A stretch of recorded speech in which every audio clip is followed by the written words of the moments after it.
7 ข้อเปรียบเทียบระหว่างไยบะรุ่นเก่าและไยบะรุ่นใหม่จะมีอะไรเหมือนหรือแตกต่างกันบ้างไปดูกันเลยครับเริ่มจากไยบะทางด้านซ้ายมือนะครับน่าจะเป็นไยบะที่ทุกคนรู้จักกันดีนะครับนั่นก็คือชื่อเต็มก็คือคิเมซุโนะไยบะหรือชื่อไทยดาบพิฆาตอสูรนั่นเองครับส่วนไยบะทางด้านขวาเป็นไยบะในยุคเก่าครับนั่นก็คือไยบะเจ้าหนูซามูไรเริ่มจากข้อแตกต่างข้อที่1ครับขอเริ่มจากคิเมซุโนะไยบะดาบพิฆาตอสูรก่อนครับตัวละครหลักของเรื่องนะครับก็จะเป็นคามาโดะทันจิโร่เด็กที่มีจิตใจดีและมีความมุ่งมั่นสูงจับพัดจับผลูต้องมาเป็นนักล่าอสูรก็เพราะว่าน้องสาวกลายเป็นอสูรไปครับ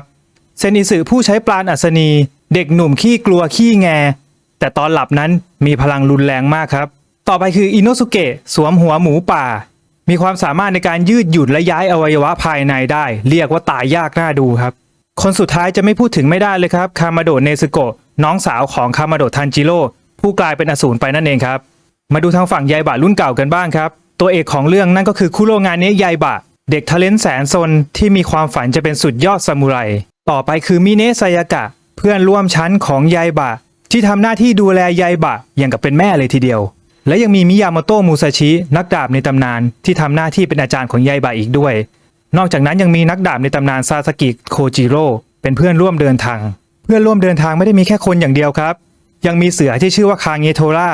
แล้วก็โชนุสุเกะที่เป็นนกแร้งด้วยครับในข้อเปรียบเทียบข้อที่2ที่จะมาพูดถึงนะครับนั่นก็คือตัวร้ายของเรื่องครับทางด้านดาบพิฆาตอสูรทุกคนคงรู้อยู่แล้วว่าตัวร้ายคือคิบุสึจิมูซันผู้ที่ป่วยจนใกล้ตายและได้กินยาที่ทำจากดอกฮิกังสีน้ำเงินจนกลายร่างเป็นอสูรไปส่วนทางไยบะยุคเก่า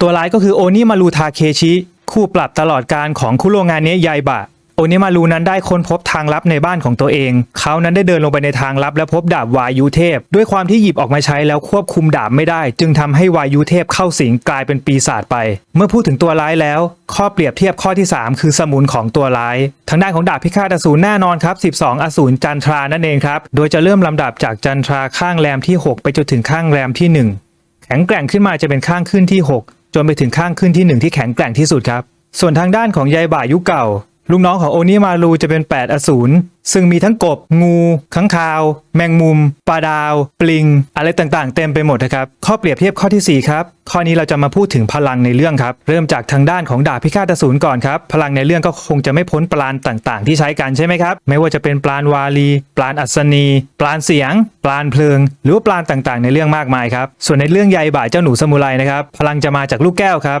นั่นก็คือที่ดาบของไยบะจะมีรูอยู่ถ้าเราเอาลูกแก้วอะไรเข้าไปใส่ดาบก็จะกลายเป็นพลังนั้นครับเช่นถ้าเราเอาลูกแก้วไฟไปใส่ดาบก็จะเป็นดาบพลังไฟถ้าลูกแก้วน้ำไปใส่ดาบก็จะใช้พลังน้ำได้หรือแม้แต่เอาลูกแก้วแปลงร่างไปใส่ตัวผู้ใช้ก็จะแปลงร่างได้ด้วยครับเมื่อพูดถึงพลังไปแล้วสิ่งที่จะไม่พูดถึงไม่ได้เลยนั่นก็คือข้อที่5ครับอาจารย์ของพวกเขานั่นเองครับในดาบพิฆาตอสูรอาจารย์ก็คงไม่พ้นอุโรโกดากิซากอนจิครับเป็นอาจารย์คนแรกที่สอนปราณวาลีให้กับคามาโดะทันจิโร่ครับแต่ในเรื่องทันจิโร่และเพื่อนก็ยังเรียนรู้ปราณต่างๆและเทคนิคต่างๆจากเสาหลักคนอื่นๆอีกด้วยนะครับส่วนทางด้านคุโรงานเนะไยบะหรือว่าไยบะรุ่นเก่าของเราอาจารย์ก็คงไม่พ้นมิยาโมโตะมูซาชิที่คอยดูแลและฝึกฝนไยบะมาจนเก่งได้ครับข้อที่6ที่จะมาพูดถึงครับนั่นก็คือวันวางจำหน่ายของทั้ง2เรื่องครับขอเป็นดาบพิฆาตอสูรก่อนวันวางจำหน่ายคือพ.ศ.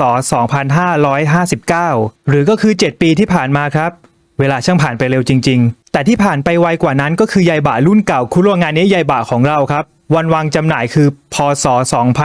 2531ครับหรือว่า35ปีที่แล้วนั่นเองครับตอนนั้นอายุเท่าไหร่กัน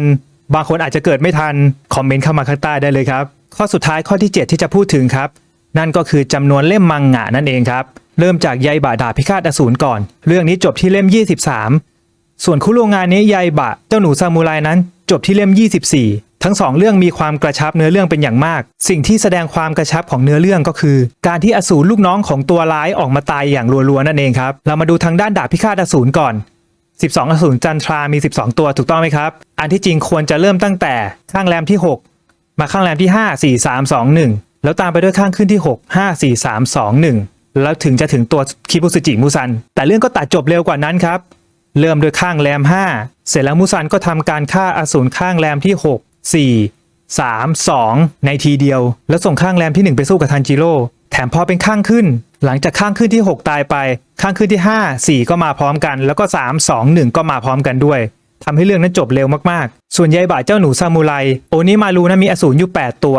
ก็ได้ส่งอสูรไล่มาทีละตัวที่1 2 3 4 5ส่วนอสูร6 7 8นั้นมาพร้อมกันทำให้อสูรนั้นจบลงอย่างรวดเร็วเนื้อเรื่องก็เลยกระชับมากๆอย่างที่เห็นครับก็จบลงไปแล้วนะครับสำหรับ7ข้อความเหมือนหรือแตกต่างสำหรับความแตกต่างอาจจะมีมากมายครับแต่สำหรับความเหมือนผมว่าสนุกเหมือนกันทั้ง2เรื่องเลย